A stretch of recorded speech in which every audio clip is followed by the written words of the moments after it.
I've got a good clue on rest. Make rest a necessity, not an objective. The reason for life is enterprise. The reason for life is productivity. The reason for life is to see what we can do with the seasons and the chances and our mind and our spirit, ourselves, to see what we can do. That's what life is all about, to see what you can do. Now, the doing, you've got to have a philosophy on how much time you're going to spend doing. And I've decided that enterprise is better than ease. If you rest too long, the weeds take the garden in the summer. So you can't rest too long. Life doesn't stand still. And the threat of life will start overwhelming the values of life if you just let it go. So we've all got to have a philosophy about activity. Let me give you one of the best I know. Here's what it says. An ancient phrase says, whatever your hands find to do, do it with all your might. That's a philosophy. You say, well, I'm getting by with half my might. Well, okay, but you've got to decide on your own personal philosophy of activity. Now, this philosophy says, do it with all your might. Do you think there's any value or virtue in that? Well, I don't know. You've got to decide. You've got to weigh this out, right? You've got to evaluate it for yourself and put it on your own mental scales, and you've got to come up with your own answers. How hard should you work? I'm teaching kids now the ant philosophy.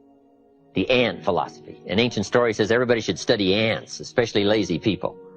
The ant philosophy. Let me give it to you. It's very brief. Number one, ants never quit. Good philosophy. If they're headed somewhere, you try to stop them, they'll look for another way.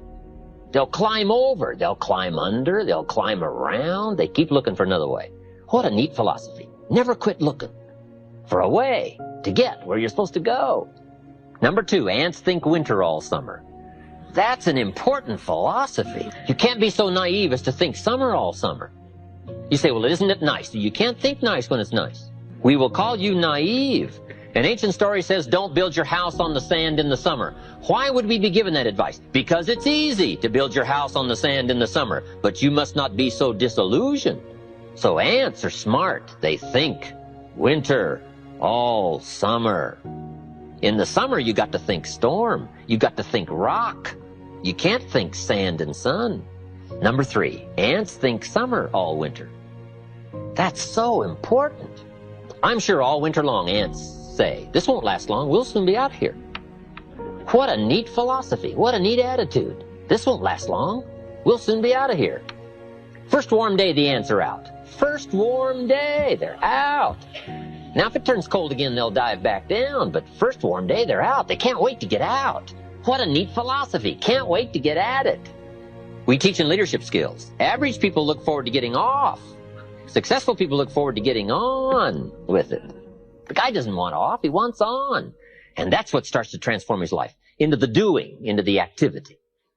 Now here's the last of the ant philosophy. How much will an ant gather during the summer to prepare for the winter? Answer, all he possibly can.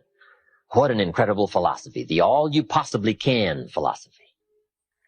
How much should you do? You gotta come up with a philosophy of how much should you do. We're all governed by our thinking, our evaluation, what we've decided and how we feel. And this is a big question. What should you do? Shoaff gave me the best answer when I was 25 years old. Here's what he said. Do all you can. How many books should you read in the next 6 months? As many as you can fit into your schedule. Because the book you miss won't help. What if a guy missed the book, Think and Grow Rich? The guy's 40 and poor and he missed the book. He lived in the right country, but he missed the book. He was a nice guy, but he missed the book. He was very sincere, but he missed the book. He worked hard, but he missed the book. I'm telling you, if you miss the book, no telling what treasure will be missing in your life if you just miss the book.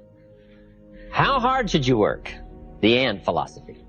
The man says to me, I'm making about $50,000 a year. Isn't that enough? Now, what would be your philosophical answer to someone who says, I'm making $50,000 a year, isn't that enough? He said, my kids are doing okay, and he said, I got my bills paid. So what would you say if a guy says, I'm making $50,000 a year, isn't that enough? I said, yes, $50,000 a year is enough if it's the best you can do. We don't call enough an amount. We only call enough your best. If you're capable of making $500,000 a year and you make $50,000 a year, we call you loser.